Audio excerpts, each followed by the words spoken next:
Hello friends, welcome back to my YouTube channel हमारे centre में। Friends, पिछली कक्षाओं में हम लोगों ने प्राग ऐतिहासिक काल टॉपिक को कंप्लीट किया था।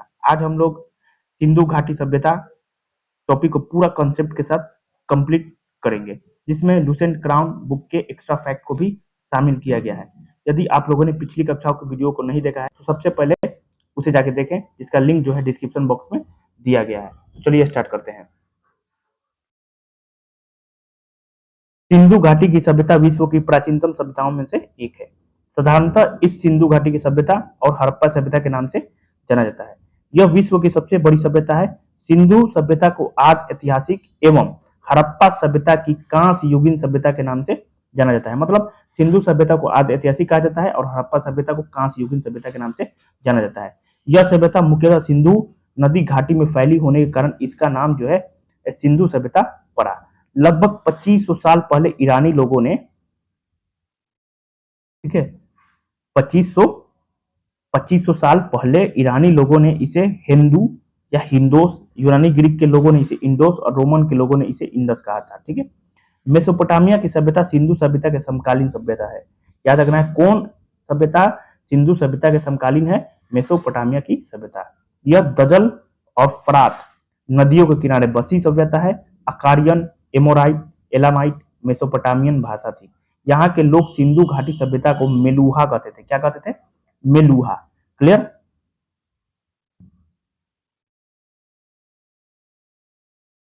सारगोन अभिलेख में सिंधु सभ्यता को मेलुहा कहा जाता है। किस किस अभिलेख में सिंधु सभ्यता को मेलुहा कहा जाता है? सारगोन अभिलेख में। इंपोर्टेंट हो गया। ठीक है। मेलुहा नाविकों का देश है। मेलुहा जो है नाविकों का देश है। मेलुहा हाजा पक्षी के लिए प्रसिद्ध है। किस पक्षी के लिए? हाजा पक्षी के लिए मेलुहा प्रसिद्ध है। इसका काल निर्धारण रेडियो कार्बन C14 पद्धति जैसी नवीन विश्लेषण पद्धति के अनुसार सिंधु सभ्यता की सर्वमान्य तिथि 2350 ईसा पूर्व से 1750 ईसा पूर्व माना गया। ठीक है। तिथि निर्धारण की कार्बन 14 पद्धति की खोज अमेरिका के प्रसिद्ध रसायन शास्त्री V.F. लीवी, याद रखना है, V.F. लीवी द्वारा 1946 में की गई थी। इस पद्धति में जिस पदार्थ में कार्बन 14 की मात्रा जितनी ही कम रहती वह उतनी ही प्राचीन मानी जाती है। क्लियर?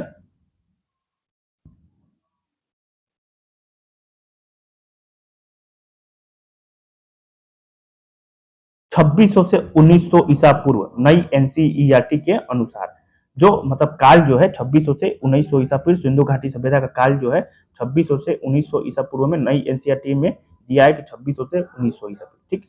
3250 से 2750 ईसा पूर्व यह सारगौन अभिलेख में दिया है कि जो सिंधु घाटी सभ्यता का मतलब तिथि है वो 3250 से 2750 ईसा पूर्व। ठीक। ओल्ड एनसीईआरटी में कितना दिया था? 2350 से 2750। ठीक है। सिंधु सभ्यता का विस्तार जो है लगभग 13 लाख वर्ग किलोमीटर है। यह त्रिभुजाकार सभ्यता है। याद रखना है, त्रिभुजाकार सभ्यता है। ठीक।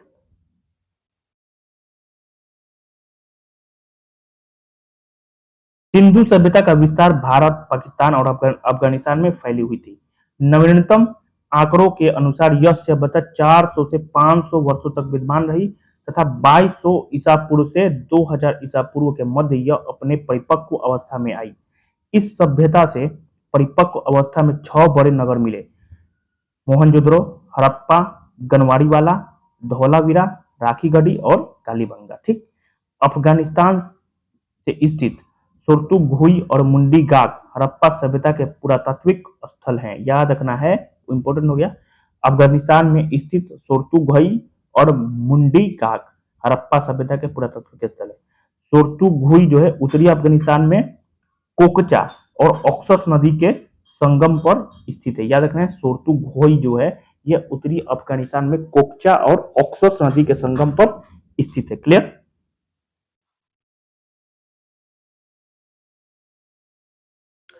इस सभ्यता के अब तक 350 से अधिक स्थल प्रकाश में आ चुके हैं। इसके अधिकांश स्थल गुजरात में है। याद रखना, सबसे ज्यादा गुजरात में है। ठीक है। सिंधु सभ्यता में हड़प्पा का सर्वप्रथम उत्खनन हुआ 1921 ईस्वी में। इसलिए सिंधु सभ्यता को हड़प्पा सभ्यता के नाम से भी जाना जाता है। ठीक है। हड़प्पा के टीलों की सर्वप्रथम जानकारी 1826 ईस्वी में चार्ल्स मेसन ने दी थी। ठीक है। हड़प्पा के टीलों की सर्वप्रथम जानकारी किसने दी थी? चार्ल्स मेसन ने 1826 ईस्वी में। हड़प्पा सभ्यता से दो टीले प्राप्त हुए, जिसमें पूर्वी टीला नगर टीला और पश्चिमी टीला दुर्गीकृत टीला होता था, जो ऊंचे टीले पर स्थित था। ठीक है,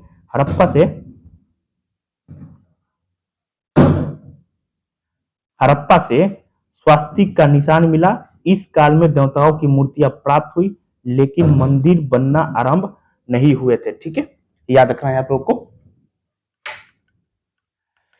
यहाँ पर 6-6 की दो पंक्तियां में कुल 12 अन्नागार मिले, जिसका कुल क्षेत्रफल जो है 2745 वर्ग किलोमीटर से अधिक है। यहाँ से स्त्री से गर्भ से निकला हुआ पौधा मिला, ठीक, जिसे उर्वरता की देवी माना गया। यह एक आयताकार मोहर थी। सिंधु घाटी सभ्यता का सबसे बड़ा स्थल आपका मोहनजोदड़ो हो जाएगा। क्लियर? सिंधु घाटी सभ्यता का सबसे बड़ा स्थल क्या हो जाएगा? मोहनजोदड़ो। ठीक, भारत में इसका सबसे बड़ा स्थल जो है राखी गढ़ी है। भारत में राखी गढ़ी है। इस तरह अगर पूछेगा सिंधु घाटी की सबसे बड़ा स्थल कहाँ है, तो मोहनजोदड़ो हो जाएगा, और भारत में राखी गढ़ी हो जाएगा। ठीक है, मोहनजोदड़ो का शाब्दिक अर्थ क्या है? मृतकों का टीला। क्या हो जाएगा? मृतकों का टीला। इसके उत्खननकर्ता सर्वप्रथम 1922 ईस्वी में राखाल दास बनर्जी हैं। इसे सिंधु के बाघ नकलियस्तान के नाम से जानते हैं। यहाँ वृषभ युक्त मुद्रा प्राप्त हुई है। मोहनजोदड़ो की सबसे महत्वपूर्ण खोज विशाल स्नानागार है, जो एक आयताकार जलाशय है। यह 11.88 मीटर लंबा, 7.01 मीटर चौड़ा और 2.43 मीटर गहरा है। स्नानागार में सर्वप्रथम गिरी पुष्पक जिप्सम का सर्वप्रथम प्रयोग किया गया है, याद रखना है। ठीक है, इंपॉर्टेंट हो गया। स्नानागार में सर्वप्रथम गिरी पुष्पक जिप्सम का सर्वप्रथम प्रयोग किया गया है।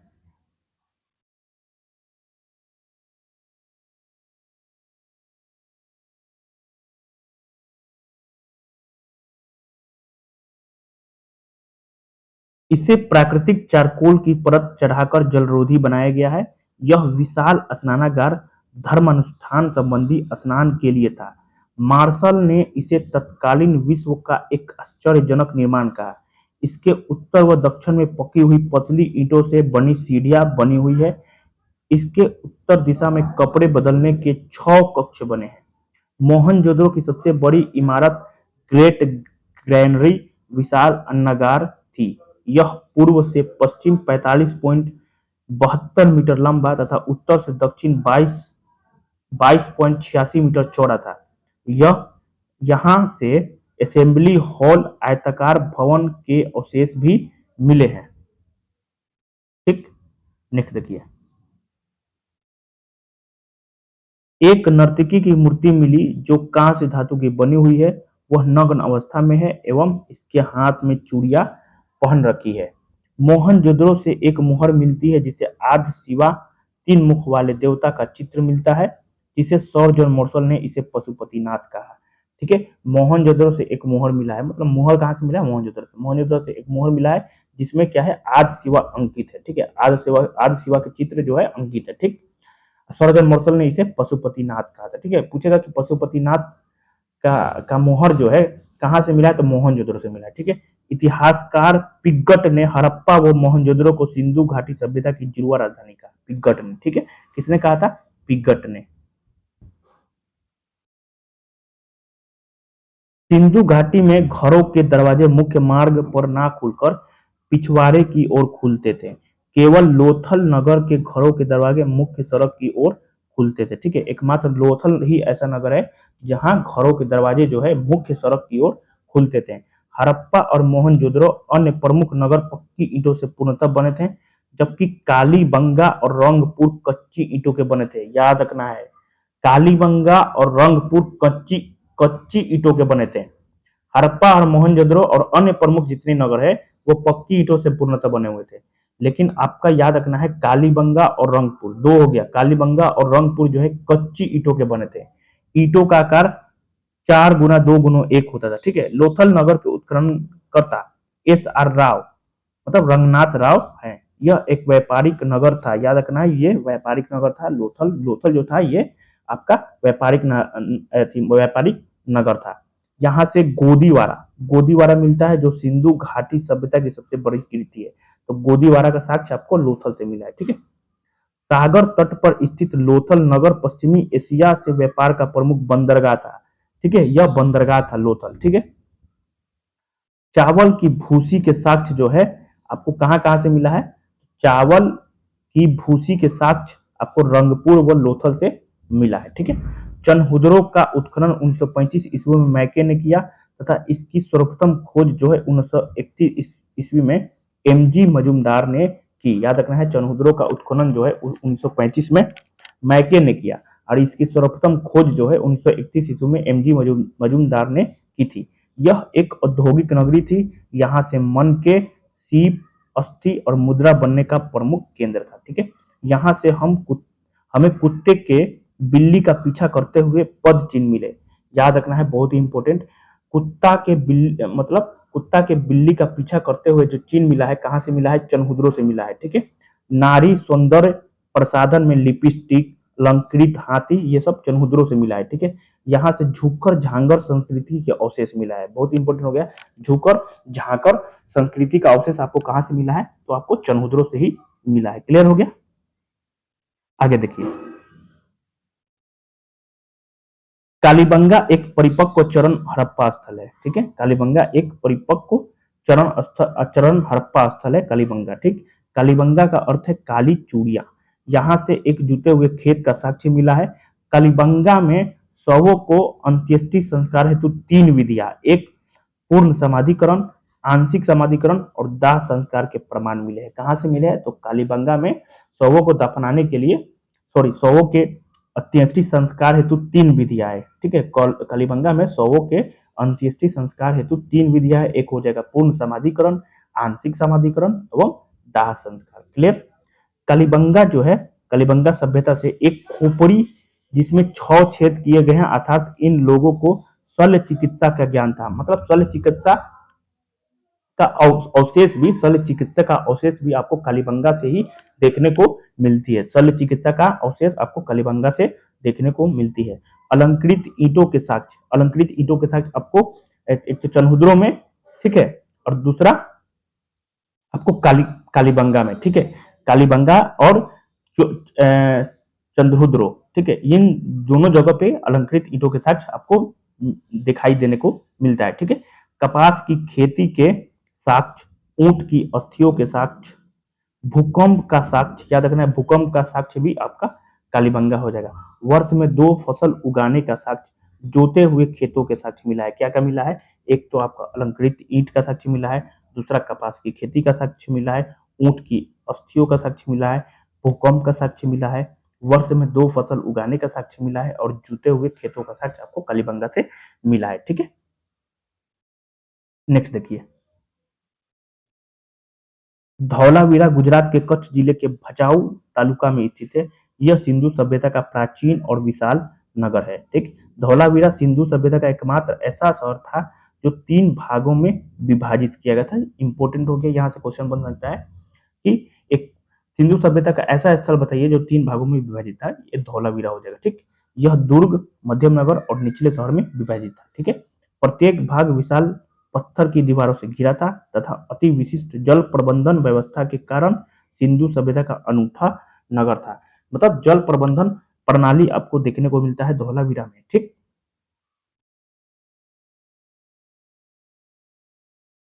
धौलावीरा एक हड़प्पा कालीन नगर को वर्ष 2019-20 में विश्व धरोहर स्थल में शामिल किया गया। ठीक है, धौलावीरा को एक हड़प्पा कालीन नगर को वर्ष 2019-20 में विश्व धरोहर स्थल में शामिल किया गया। विश्व धरोहर स्थल में शामिल कब किया गया था? 2019-20 में। 27 जुलाई 2021 को यह फैसला world heritage committee of UNESCO ने लिया।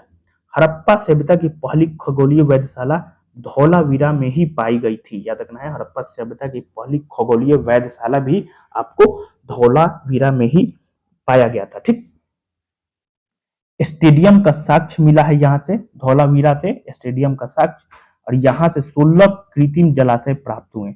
एक तो आपको याद रखना है खगोलीय वेधशाला का साक्ष्य भी आपको धौलावीरा में, स्टेडियम का साक्ष्य धौलावीरा में, और 16 कृत्रिम जलाशय प्राप्त हुआ है आपको धौलावीरा से। और एक नोटिस बोर्ड, यहाँ देख रहे हैं, पुलिस युक्त सूचना पट नोटिस बोर्ड भी आपको मिला है।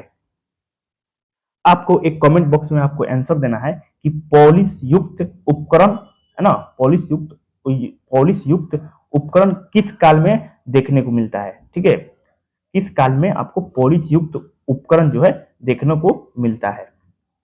ठीक है, इसका आंसर आपको कमेंट बॉक्स में देना है। अगर आप लोगों ने पिछली कक्षा को देखा होगा तो आप आराम से कमेंट में दे सकते हैं आंसर इसका। सुरकोटदा, सुरकोटदा भी गुजरात में स्थित स्थल है। सुरकोटदा से हमें घोड़े की अस्थियां मिली है, किंतु सिंधु घाटी सभ्यता के लोगों को घोड़े का ज्ञान नहीं था। मतलब घोड़ा का अवशेष तो मिला है सुरकोटदा में, लेकिन घोड़े का ज्ञान नहीं था। ठीक है,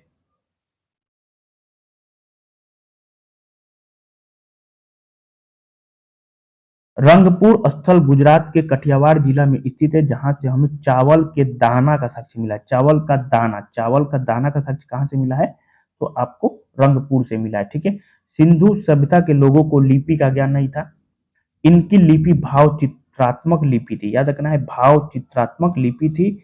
यहाँ यह दाई से बाई और लिखी जाती थी। इसे गौमूत्राक्षर लिपि भी कहा जाता है। ठीक है, इसमें 375 से 400 भाव मिलते हैं और इसे अभी तक पढ़ा नहीं गया है। सिंधु घाटी सभ्यता विश्व की प्रथम नगरीय सभ्यता है, जिसके शहर ग्रिड प्रणाली पर बसे हुए थे और सड़क एक दूसरे को समकोण पर काटती थी। ठीक है,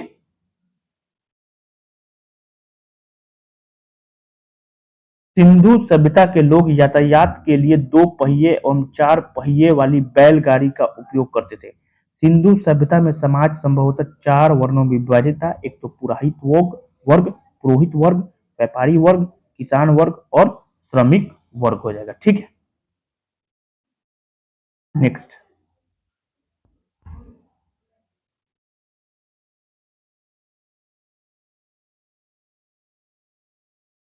सिंधु सभ्यता में शांति प्रिय लोग रहते थे, क्योंकि यहाँ अत्यंत कम मात्रा में हथियार मिले, क्योंकि यहाँ लोग लोहे से परिचित नहीं थे।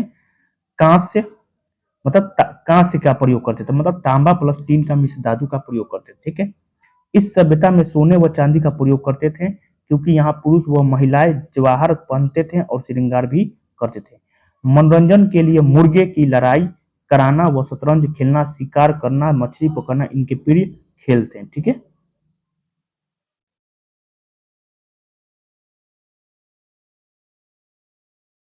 सिंधु घाटी सभ्यता के घर एक या दो मंजिला होते थे। घर के आंगन के चारों ओर कमरे बनाए जाते थे।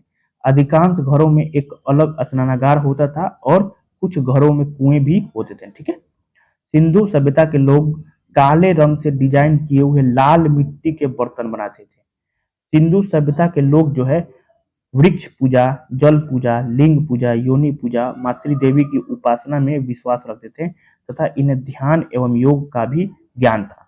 सिंधु सभ्यता में मातृस्तात्मक संयुक्त परिवार होते थे, क्योंकि बड़ी मात्रा में मातृदेवियों की मूर्ति मिलती है।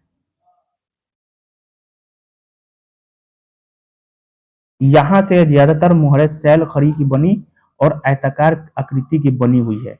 मोहरों पर एक श्रृंगी वाली आकृति सबसे ज्यादा है ना, मोहरों पर एक श्रृंगी वाली आकृति। पशुओं में कुब्बर वाला सांड जो ज्यादा पूजनीय था। मिट्टी की मूर्तियां आग में पकाकर बनाई जाती थी, जो टेराकोटा पद्धति कहलाती थी। ठीक है, सिंधु सभ्यता कृषि आधारित सभ्यता थी, क्योंकि यहाँ से गेहूं, सरसों, चना, मटर, रागी प्रमुख फसलें थी।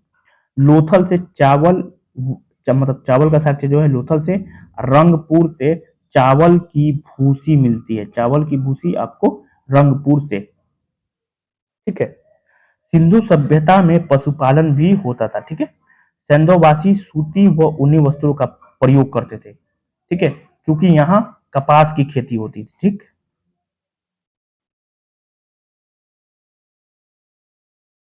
मुद्रा व्यवस्था प्रचलन में नहीं थी, तो व्यापार वस्तु विनिमय से किया जाता था। सिंधु के पूर्व के क्षेत्र को संदर्भित करने के लिए छठी पांचवी शताब्दी बीसीई में हिंदू पुराने फारसी शब्द का उपयोग किया जाता था। सबसे पहले ईरानियों ने सिंधु नदी के पूर्व में रहने वालों को हिंदू नाम दिया। ठीक, व्यापार देखिए, विदेशी व्यापार कहाँ कहाँ से होता था। टीन कहाँ से मंगाया जाता था, टीन आपको अफगान और ईरान से आता था। ठीक है, टीन जो है अफगान और ईरान से। गोमेद जो है, गोमेद आपको सौराष्ट्र से, सोना जो है कर्नाटक, अफगान और ईरान से। याद रखना है कि सोना जो है ये कर्नाटक कर्नाटक अफगान और ईरान से मंगाया जाता था सोना। ठीक। तांबा कहाँ से? तो तांबा खेतरी, बलूचिस्तान और ओमान से। चांदी कहाँ से? तो अफगानिस्तान और ईरान से। सीसा कहाँ से? तो ईरान और राजस्थान से। ठीक। सिंधु घाटी सभ्यता के पतन का कारण है ना, गार्डन चाइल्ड वो मार्टिमर व्हीलर ने क्या कहा था कि आर्यों का आक्रमण। ठीक है।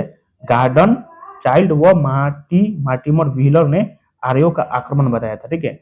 एस आर राव और सर जॉन मार्शल वो मैके, ये तीनों के तीनों बोले थे कि बाढ़। ठीक है। मतलब सिंधु घाटी सभ्यता के पतन का कारण बाढ़ बताया किसने? S R Rao, sir John Marshall वो मैके। सर जॉन मार्शल क्या बोले थे कि प्रशासनिक शिथिलता के कारण। अमलानंद घोष क्या बोले थे? जलवायु परिवर्तन के कारण। यू आर कैनेडी प्राकृतिक आपदा के कारण। ठीक। माधव स्वरूप वत्स, माधव स्वरूप वत्स नदियों के रुख बदलने से। माधव स्वरूप वत्स क्या बोले थे कि नदियों के रुख बदलने से सिंधु घाटी सभ्यता का पतन हो गया। ठीक। 1826 ईस्वी में चार्ल्स मेसन ने सर्वप्रथम प्रकाश डाला सिंधु घाटी सभ्यता के सामने प्रारंभिक जानकारी। मतलब 1826 में सबसे पहले चार्ल्स मेसन ने इस पर प्रकाश डाला। याद रखना है, चार्ल्स मेसन ने सबसे पहले। 1853 ईस्वी में अलेक्जेंडर कनिंघम ने हड़प्पा का सर्वे किया। हड़प्पा का सर्वे सर्वप्रथम किसने किया था? अलेक्जेंडर कनिंघम ने। 1853 में इंपोर्टेंट हो गया। ठीक है। 1853 ईस्वी में अलेक्जेंडर कनिंघम ने हड़प्पा का सर्वे किया।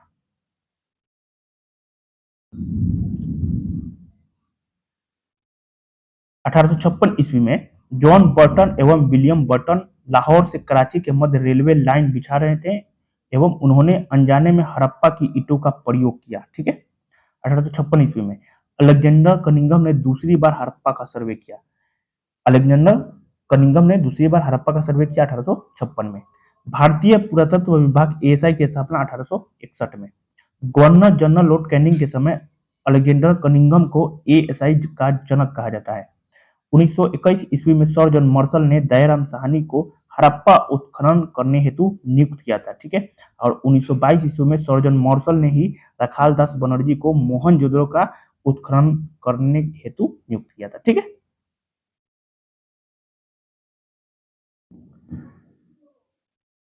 1924 ईस्वी सर जॉन मार्शल भारतीय पुरातत्व विभाग के तत्कालीन महानिदेशक ने सिंधु घाटी सभ्यता हड़प्पा सभ्यता का नामकरण किया सर जॉन मार्शल ने 1924 ईस्वी में। ठीक है।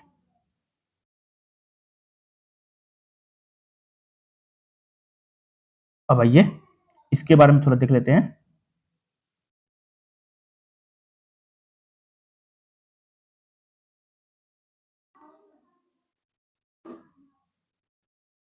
हड़प्पा। ठीक है। प्रमुख स्थल है हड़प्पा। स्थिति क्या है इसका? तो पाक पाक के पंजाब प्रांत का साहिवाल जिला। ठीक है। साहिवाल जिला मतलब पंजाब प्रांत का साहिवाल जिला। हड़प्पा का जो स्थिति है ये पाकिस्तान के पंजाब प्रांत का साहिवाल जिला। उत्खननकर्ता कौन थे? तो ये दयाराम साहनी थे। सबसे पहले दयाराम साहनी, माधव स्वरूप वत्स आपका 1926 ईस्वी में, व्हीलर 1946 ईस्वी में इसका मतलब उत्खनन किए थे। ठीक है। दयाराम साहनी 1921 में उत्खनन किए थे। माधव स्वरूप वत्स आपको 1926 में, अब व्हीलर 1946 में। ठीक है। हड़प्पा जो है किस नदी के तट पर है? तो रावी नदी के तट पर है। ठीक है। मोहनजोदड़ो पाक के सिंध प्रांत का लड़काना जिला। ठीक है। रखाल दास बनर्जी 1922 ईस्वी में, मैके 1927 ईस्वी में इनका मतलब उत्खनन किए थे मैके ने, और व्हीलर ने 1930 ईस्वी में। ठीक है। सिंधु नदी के तट पर स्थित है मोहनजोदड़ो। ठीक है। लोथल लोथल जो हो जाएगा आपका गुजरात का अहमदाबाद जिला। इसके खोजकर्ता कौन है? S R Rao. टाइम क्या है, समय क्या है, काल क्या है? 1953 से 54। याद रखना है, लोथल के खोजकर्ता कौन है? S R Rao. ठीक है। 1953 से 54। लोथल किस नदी के तट पे है? तो ये भोगवा नदी के तट पे है। ठीक। कौन सी नदी? भोगवा नदी के तट पे। धौलावीरा धौलावीरा कहाँ है? गुजरात के कच्छ जिला में स्थित है। ठीक है। जेपी जोशी जेपी जोशी और रविंद्र सिंह बिष्ट इसके खोजकर्ता है। जेपी जोशी का काल क्या है? 1967 से 68, और रविंद्र सिंह बिष्ट का 1990 से 91। याद रखना है आप लोगों को। धौलावीरा किस नदी के तट पर है? तो लूनी नदी के तट पर है। कौन सी नदी? लूनी नदी के तट पर। ठीक है। चनहुद्रो चनहुद्रो पाक का सिंध प्रांत नवाबशाह जिला। चंद्रहुदरा के खोजकर्ता कौन है? मैके। 1925 ईस्वी में इन्होंने सबसे पहले उत्खनन किए थे, ठीक है। मैके ने 1925 में, एनजी मजूमदार 1931 ईस्वी में, ठीक है। याद रखना है मैके और एनजी मजूमदार। चंद्रहुदरा किस नदी के तट पर है? तो सिंधु नदी के तट पर है, ठीक है। सुरकोटदा, सुरकोटदा क्या हो जाएगा? कच्छ गुजरात। क्या हो जाएगा? कच्छ गुजरात में स्थित है। जगपति जोशी, जगपति या जे जोशी या जगपति जोशी, ठीक। 1972 से 75 ईस्वी में इसका उत्खनन हुआ था सुरकोटदा का, ठीक है। भोगवा नदी के तट पर है सुरकोटदा भी आपको, भोगवा नदी के तट पर। लोथल भी भोगवा नदी के तट पर है, याद रखना है, लोथल भी भोगवा नदी के तट पर है, और सुरकोटदा भी आपका भोगवा नदी के ही तट पर स्थित है, ठीक। रंगपुर क्या हो जाएगा? रंगपुर, रंगपुर क्या हो जाएगा? कटियावाड़ जिला गुजरात, ठीक है, गुजरात। रंगनाथ राव, ठीक है, मादर नदी के तट पर स्थित है। कौन सी नदी पे? मादर नदी। कालीबंगा, हनुमानगढ़ जिला राजस्थान, हनुमानगढ़ जिला राजस्थान में स्थिति है इसका। अमलानंद घोष, अमलानंद घोष, बीभी लाल और बीके थापर, ये सब याद रखना है। अमलानंद घोष 1951 में, बीभी लाल बीके थापर 1961 ईस्वी में। कालीबंगा किस नदी के तट पर है? घग्गर नदी के तट पर है। कौन सी नदी? घग्गर नदी के तट पर है। कोट दीजी क्या हो जाएगा? कोट दीजी सिंध प्रांत का खैरपुर जिला, ठीक है, सिंध प्रांत का खैरपुर। फजल अहमद का कोट दीजी का क्या हो जाएगा? उत्खनन करता फजल अहमद 1953 ईस्वी में सिंधु नदी के तट पर है कोट दीजी। आलमगीरपुर, आलमगीरपुर मेरठ उत्तर प्रदेश, ठीक। यज्ञदत्त शर्मा 1953 से 56 हो जाएगा, मतलब खोज करता है यज्ञदत्त शर्मा। आलमगीर जो है, आलमगीरपुर, ये किस नदी के तट पर है? हिंड नदी के तट पर है, ठीक। दैमाबाद, दैमाबाद क्या हो जाएगा? Ahmednagar Maharashtra. M N Deshpande, S R Rao और एम ए साली, ठीक, ये सब याद रखना है। प्रवरा नदी के तट पर स्थित है। सुतकांगेडोर पाक के मकराना में समुद्र तट के किनारे, ठीक है।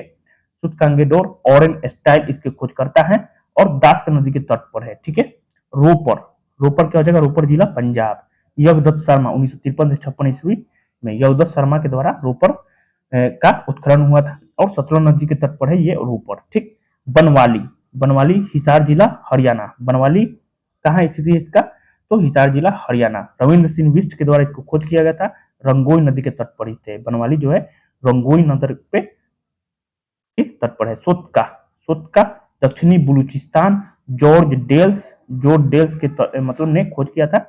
और सादिकोर, सादिकोर नदी के तट पर स्थित है, ठीक है।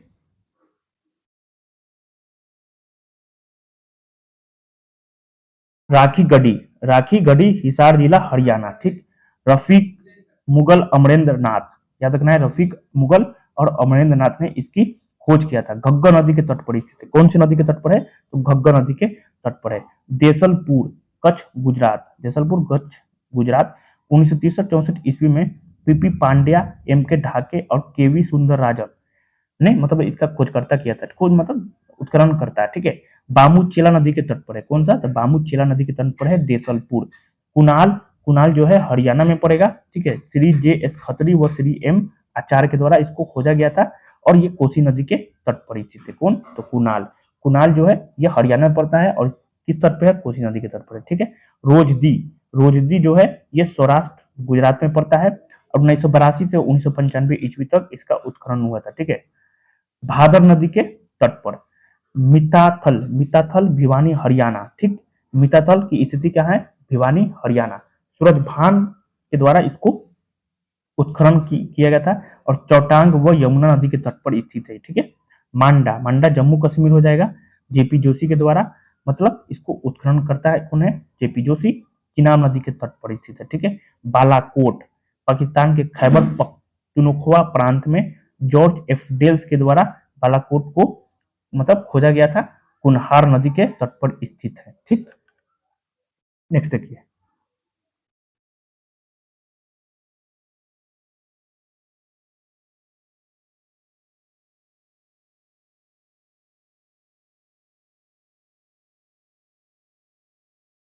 हड़प्पा मतलब हड़प्पा से क्या क्या प्राप्त हुआ है, ठीक है, क्या क्या खोज हुआ है, ठीक है। एक तो 837 कब्रिस्तान, याद रखना है 837 कब्रिस्तान, विदेशी की कब्र, इक्का गारी, श्रृंगार पेटिका जो है ये हड़प्पा से मिला है। स्टेच्यू ऑफ प्रीस्ट मतलब पुजारी की प्रतिमा भी आपको हड़प्पा से। एक तो हो जाएगा 837 कब्रिस्तान, विदेशी की कब्र, इक्कागारी, श्रृंगार पेटिका, स्टेच्यू ऑफ प्रीस्ट, ये हड़प्पा से मिला है।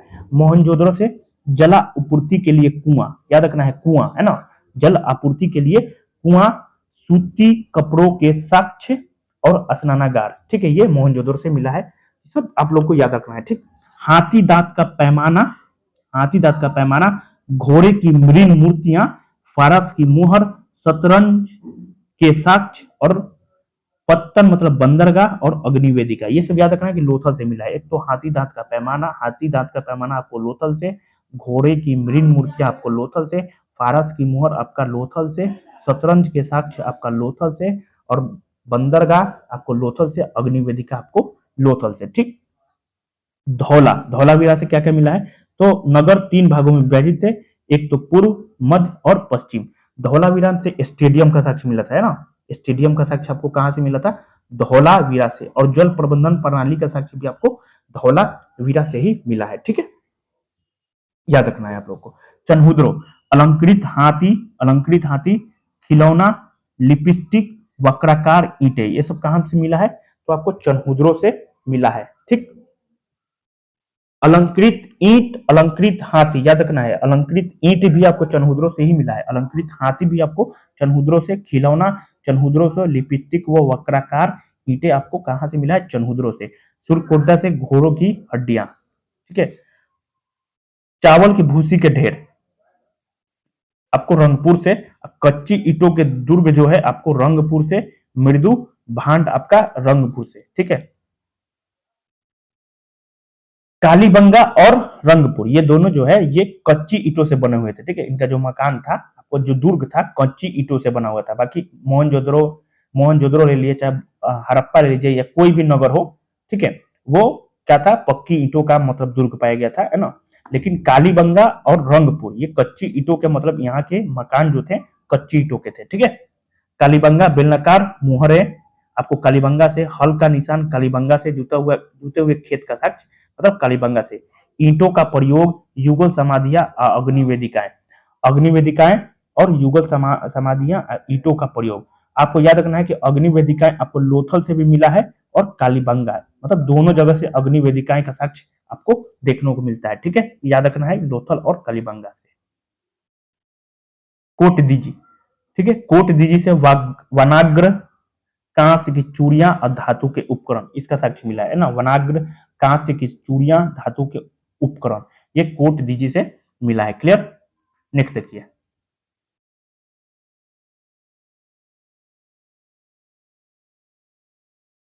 आलमगीरपुर, सिरेमिक उत्पाद, मृदुभान की मूर्तियां, एक तो सिरेमिक उत्पाद मृदुभान की मूर्तियां ये आलमगीरपुर से मिला है। दैमाबाद से धातु का रथ, धातु का रथ जो है दैमाबाद से मिला है। सुतकांगेडोर से तांबे की कुल्हाड़ी, मनुष्य की अस्थि, राख से भरा बर्तन। सुतकांगेडोर से एक तो तांबे की कुल्हाड़ी, मनुष्य की अस्थि और राख से भरा बर्तन। रोपर से क्या क्या मिला है, तो कृषि, गेहूं, चावल का साक्ष्य मिला है। बनवाली से तिल व सरसों का ढेर, अच्छे किस्म के जौ, सड़क व नालियों के अवशेष, सेलखड़ी व पकाई मिट्टी की मोहरें, टेराकोटा का हल, ये बनवाली से मिला है। टेराकोटा का हल और सेलखड़ी व पकाई मिट्टी के मोहरें, और क्या हो जाएगा, सड़क व नालियों का अवशेष, अच्छे किस्म के जौ, तिल व सरसों का ढेर, बनवाली से मिला है, ठीक है। सुतका, सुतका से क्या क्या मिला है, परिपक्व बस्ती व विलासिता के सामान का व्यापार। राखी गढ़ी से क्या मिला है, चबूतरे पर बना अग्निवेदिका, ठीक है, किस पर बना अग्निवेदिका, अग्निवेदिका एक तो लोथल और कलीबंगा दोनों से मिला है, लेकिन अगर पूछेगा चबूतरे पर बना अग्निवेदिका, ये राखी गढ़ी से मिला है, ठीक है। मिट्टी का मन के आपको राखी गढ़ी से मिला है। देसलपुर से क्या क्या मिला है, विशाल दीवारों वाला भवन जिसमें छज्जे वाले कमरे मिले हैं, ठीक है, याद रखना है, देसलपुर से विशाल दीवारों वाला भवन जिसमें छज्जे वाले कमरे मिले हैं, ठीक।